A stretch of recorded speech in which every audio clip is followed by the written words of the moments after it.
The engine of Sophia Carter's Tesla hummed softly as she cruised down the sun-drenched highway from Miami to a lavish resort in Palm Beach, Florida. It was a 4-hour drive.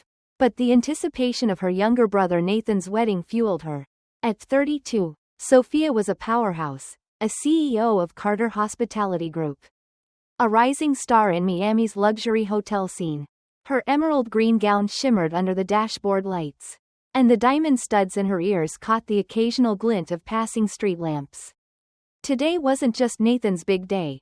It was a chance to mend the fraying threads of a family she'd fought to hold together.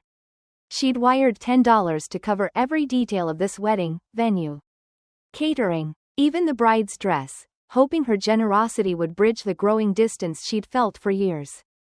As she pulled into the resort's palm-lined entrance, the air buzzed with celebration.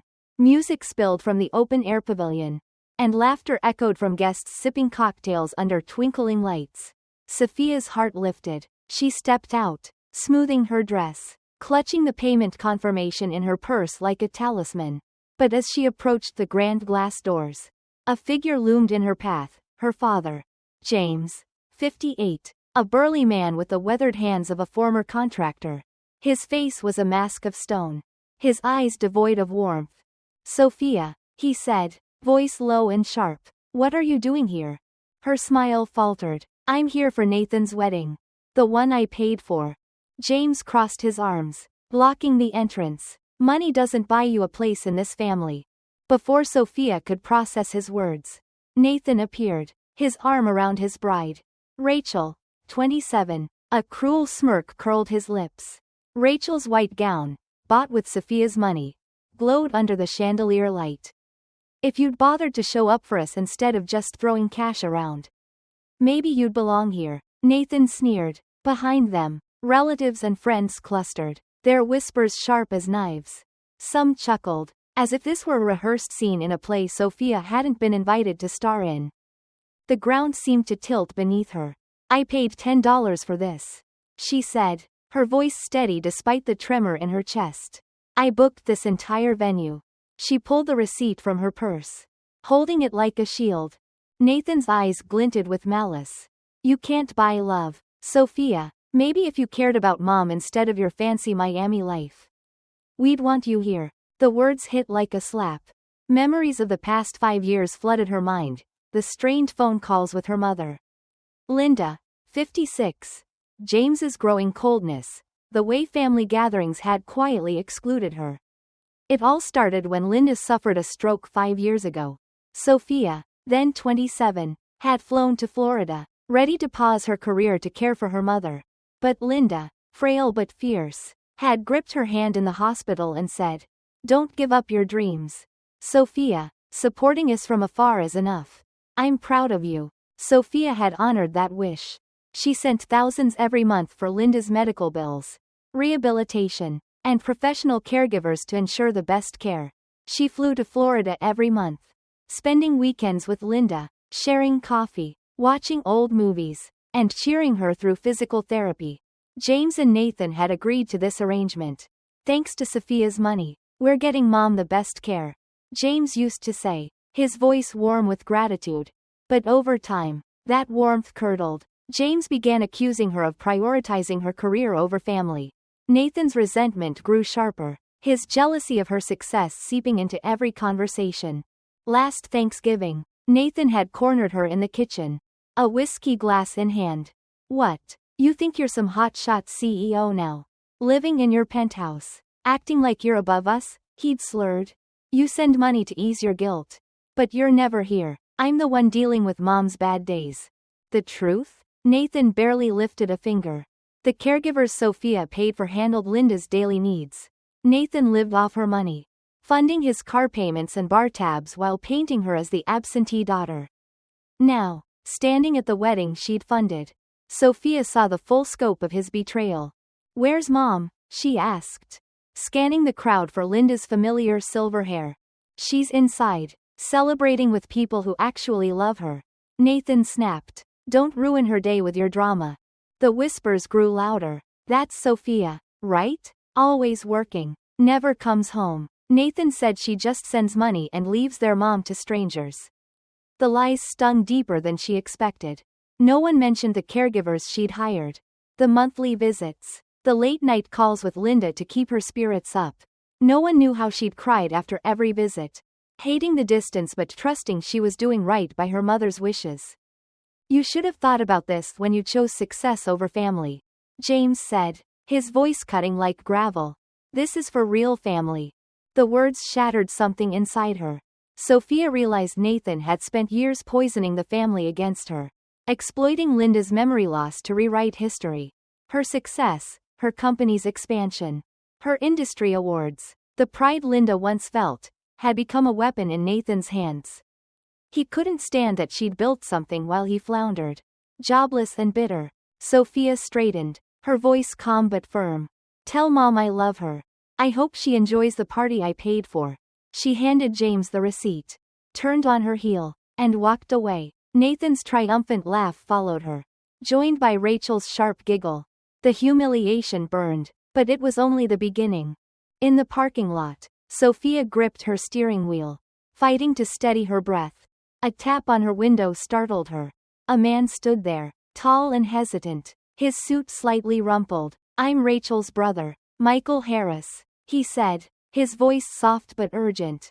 Sophia, right? I mean, Ms. Carter. Just Sophia, she replied, lowering the window halfway. How do you know me? Michael glanced back at the venue, then met her eyes. I work for you. I'm the operations manager at the Coral Sands Hotel in Miami. Under Jessica Reed. Sophia's mind raced. Michael, 30, was a recent hire, sharp and dependable, overseeing one of her top properties. She hadn't made the connection. He was Nathan's brother-in-law. Does Nathan know you work for me? She asked. Michael gave a dry laugh. I told him I got a new hotel job. He didn't ask details, and Rachel knows the company name. But they never put it together that you're the CEO.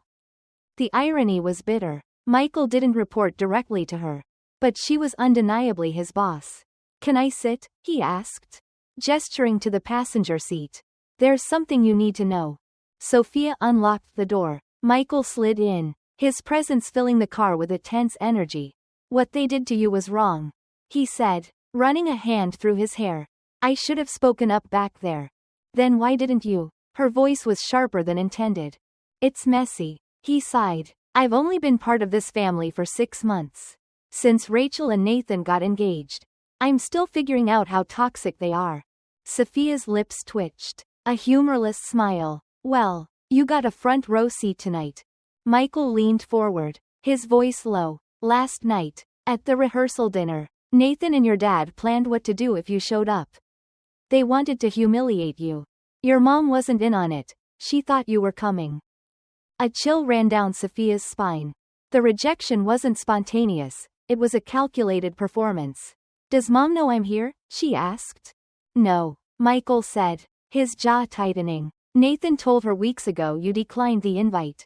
He lied. Then he dropped a bombshell. Nathan's been sabotaging your relationship with your parents for years. Little comments, twisting your absence into neglect, blowing up small disagreements. With your mom's memory issues, he's been controlling her schedule, even her meds. Sophia's hands clenched. While she'd been building her empire in Miami, Nathan had been crafting a false narrative, painting her as a cold, money-obsessed daughter who'd abandoned her family.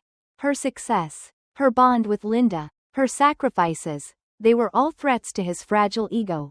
Why tell me this? She asked, searching Michael's face. Because it's not right, he said firmly. And at work, I've seen how you treat people, fair, respectful, real. The Sophia I know doesn't match the villain Nathan's made you out to be.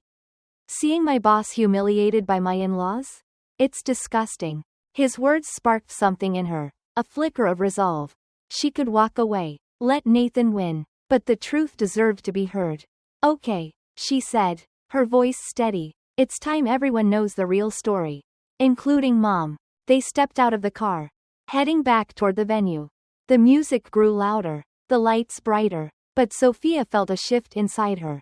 This wasn't the confrontation she'd planned. But with Michael, an unexpected ally, she was ready to face the lies that had torn her family apart. As they approached the pavilion, The crowd parted, eyes darting between Sophia and Michael. Nathan spotted them first, his face draining of color. Linda sat at the head table, her soft lavender dress glowing, her expression dazed as she nodded at something Rachel said. The slideshow behind her flashed family photos. None included Sophia, despite her funding the entire event. Michael stepped forward, his voice cutting through the chatter.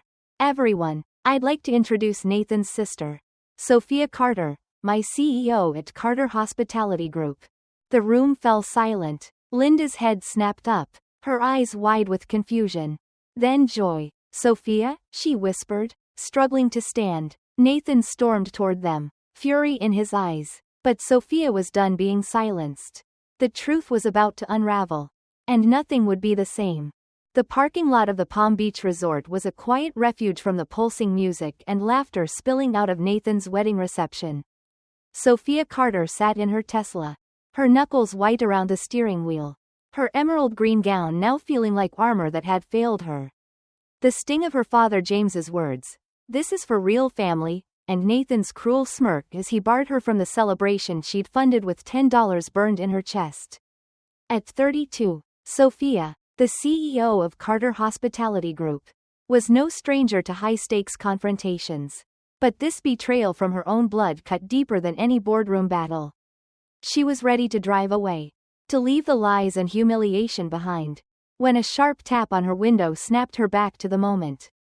A tall man stood outside, his suit slightly wrinkled, his expression a mix of hesitation and resolve. "I'm Michael Harris, Rachel's brother," he said, his voice steady but laced with urgency. "Sophia, right? I mean, Ms. Carter." "Just Sophia," she replied, lowering the window halfway, her guard still up. "How do you know my name?" Michael, 30, ran a hand through his dark hair, glancing back at the glowing venue. "I work for you, operations manager at the Coral Sands Hotel in Miami, under Jessica Reed." Sophia's mind raced, pulling up the org chart of her company. Michael Harris, a sharp, reliable manager who joined her team 2 months ago, overseeing one of her top-performing hotels. The realization hit like a jolt. He was Nathan's brother-in-law.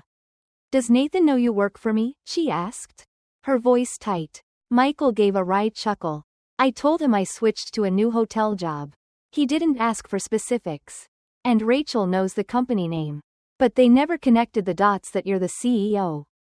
The irony was a bitter pill. Sophia was his boss. Yet here she was, cast out of her brother's wedding like an unwanted guest. "Why are you here, Michael?" she asked, her tone sharp but curious. He hesitated, then gestured to the passenger seat. "Can I sit? There's something you need to know." Sophia unlocked the door, her curiosity outweighing her wariness. Michael slid in, his tall frame filling the car with a tense energy. "What they did to you back there was wrong," he said, his voice low but firm. "I should have said something when Nathan and your dad humiliated you in front of everyone." "Then why didn't you?" Sophia's words came out sharper than intended, her hurt spilling over. Michael sighed, his shoulders slumping. "It's complicated. I've only been part of this family for 6 months. Since Rachel and Nathan got engaged. I'm still learning how toxic they can be."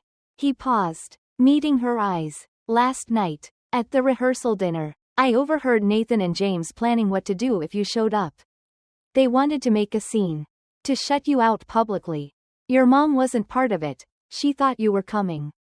Sophia's breath caught. The rejection wasn't a spur-of-the-moment cruelty. It was a calculated ambush. "Does Mom know I'm here?" she asked, her voice barely above a whisper. "No," Michael said, his jaw tightening. "Nathan told her weeks ago that you declined the invitation. He lied to her face." Then he dropped a bombshell that made Sophia's blood run cold. "Nathan's been sabotaging you for years. Subtle comments, twisting your absence into abandonment, exaggerating fights that never happened. With your mom's memory issues from the stroke, he's been controlling her schedule, her meds, even what she hears about you. He's painted you as the daughter who chose money over family." Sophia's hands clenched into fists. For 5 years, she'd poured her heart into supporting her family, sending thousands monthly for her mother Linda's medical care, hiring top-tier caregivers, and flying to Florida every month to spend precious hours with her. All while Nathan, 28, leaned on her money to fund his aimless lifestyle, never lifting a finger to help. Her success, building Carter Hospitality Group into a powerhouse, earning industry accolades, had become a weapon in Nathan's hands. He couldn't stand that she'd risen while he stagnated, and he'd turned her mother's memory loss into a tool to erase her from the family. "Why are you telling me this?" Sophia asked, searching Michael's face for any hint of deceit. "Because it's not right," he said, his voice steady with conviction. "At work, I've seen how you treat people, fair, respectful, with real care. The Sophia I know isn't the cold, money-obsessed villain Nathan describes. Seeing my boss humiliated by my new in-laws? It's disgusting. And frankly, Rachel marrying into this mess doesn't sit well with me either." His honesty was a lifeline in the storm of betrayal. Sophia felt a spark of resolve ignite within her. She could drive away, let Nathan's lies win, but the truth deserved to be heard, especially by Linda. "Okay," she said, her voice steady now. "It's time everyone, including Mom, knows the real story." Michael nodded, a glint of determination in his eyes. They stepped out of the car, the warm Florida night wrapping around them as they strode back toward the venue. The music grew louder, the lights brighter, but Sophia's heart was steady. With Michael, an unexpected ally, by her side, she was ready to face the lies that had fractured her family. Walking back into the reception felt like stepping into a lion's den. The crowd of 80 guests, sipping cocktails and nibbling appetizers Sophia had paid for, turned to stare. The slideshow on the wall flashed family photos, none featuring Sophia. A glaring omission that twisted the knife deeper. At the head table, Linda, 56, sat in a soft lavender dress that complemented her silver hair, her expression dazed as she nodded at something Rachel whispered. Nathan spotted Sophia first, his face paling, his eyes darting to Michael with a mix of shock and betrayal. Michael stepped forward, his voice ringing out over the murmurs. "Everyone, I'd like to introduce Nathan's sister, Sophia Carter, my CEO at Carter Hospitality Group." The room fell deathly silent, the only sound the faint clink of champagne glasses. Linda's head snapped up, her eyes wide with confusion, then flooding with joy. "Sophia," she whispered, fumbling her napkin as she tried to stand. "You came." Nathan stormed toward them, his face red with rage. "Michael, what the hell are you doing?" "Just telling the truth," Michael replied, unfazed. James appeared next, his broad shoulders tense, his expression murderous. "We made it clear at the entrance," he growled. "You're not welcome." Sophia stood her ground, her voice calm but unyielding. "There's been a misunderstanding about who paid for this wedding." She turned to the crowd, her gaze steady. "I wired $10 for this venue. The food, the dress, everything. I cleared my schedule and drove 4 hours from Miami to celebrate my brother's day. And yet, I was told this celebration is for real family." Linda shuffled toward her, her frail frame trembling with emotion. "Sophia, what's going on? Why is everyone so angry?" Her voice cracked with confusion. "I'm so happy you're here." Sophia took her mother's hand, her heart aching at the genuine joy in Linda's eyes. "Mom, I need to ask you something. Did you really think I didn't want to come today?" Linda blinked, her face clouding. "Nathan said you were too busy with some big hotel deal. He said you couldn't make it." "I never said that," Sophia replied, her voice firm but gentle. "In fact, I paid for this entire wedding.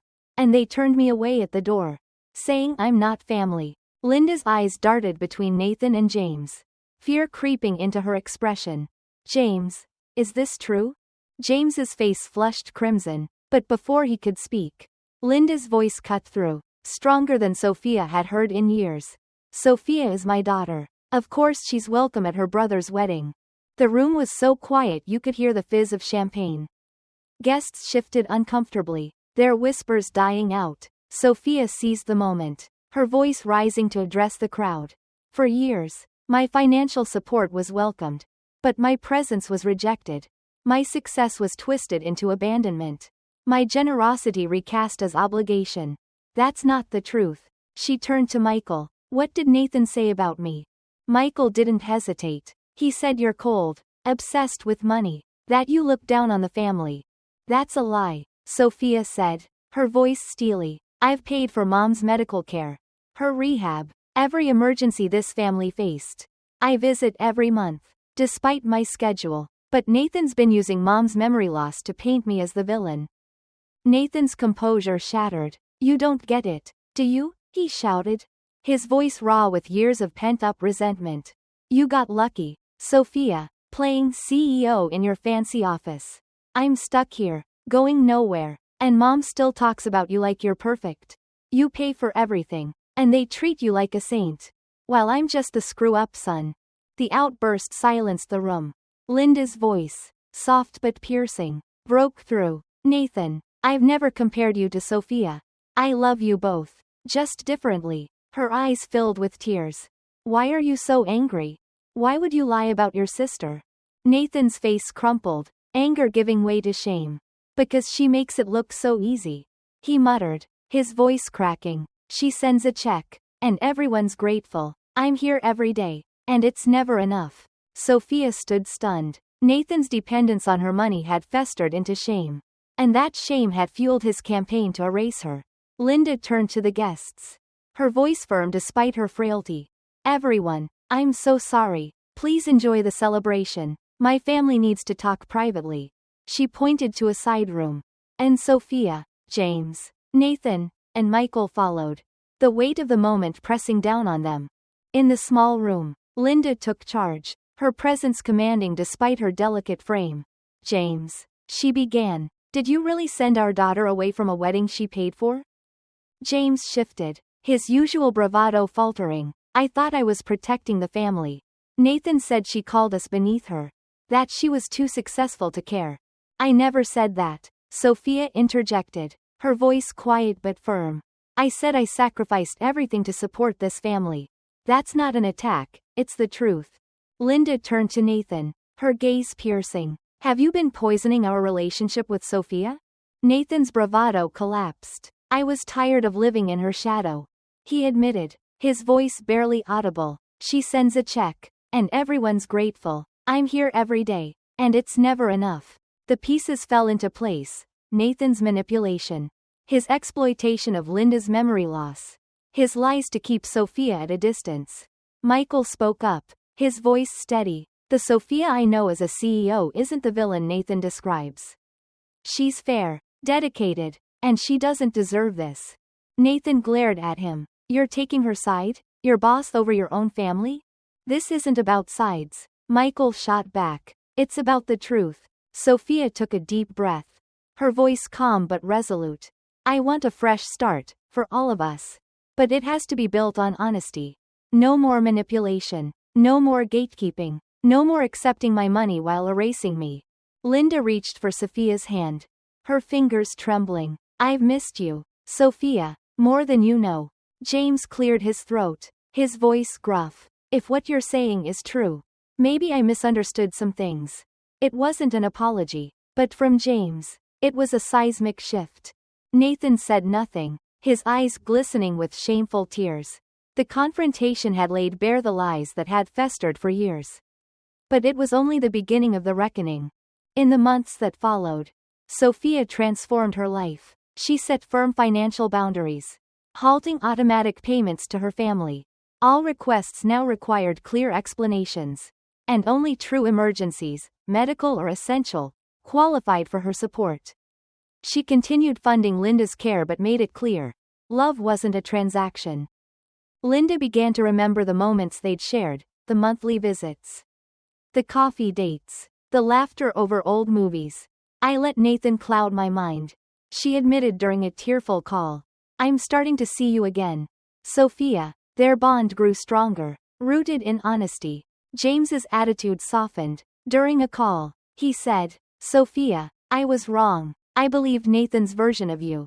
It wasn't perfect, but it was progress. They began speaking monthly, brief but genuine conversations. Nathan, however, spiraled. 3 months after the wedding, Rachel filed for divorce, unable to cope with his financial dependence and the fallout from the confrontation. Michael confided, They fought constantly about money. Rachel couldn't handle Nathan's reliance on you. Nathan called Sophia once. His voice hollow. Everything's fallen apart. Rachel's gone. I'm broke. Mom hates me. You must be happy. I'm not. Sophia said honestly. But you chose this path with your lies. So you won't forgive me? He asked. Desperate. It's because we're family that I can't. She replied. You used Mom's memory loss to destroy my relationship with her. That's unforgivable. She hung up, cutting him out of her life. Later, she heard Nathan had slipped into alcoholism, bouncing between jobs and living in a rundown apartment. She didn't reach out. A year later, Sophia's life was her own. Her company expanded into the Caribbean, earning her a nomination for CEO of the Year. Linda visited Miami, marveling at Sophia's penthouse office and the empire she'd built. I'm so glad I told you to keep going when I got sick. Linda said, her eyes bright with pride. This is where you belong. Sophia had redefined family, not as an obligation, but as a bond built on mutual respect. She spoke with her parents monthly, their visits now free of manipulation or hidden agendas. Nathan's absence left a scar, but Sophia had no regrets. Sometimes, saving yourself is enough. Her confrontation at the wedding had been excruciating, but it had set her free. The truth was a brutal weight lifted, leaving room for a life of independence, integrity, and unapologetic success. Sophia Carter, the woman who'd once been defined by her family's lies, now stood tall, her worth rooted in what she'd built and the boundaries she'd drawn.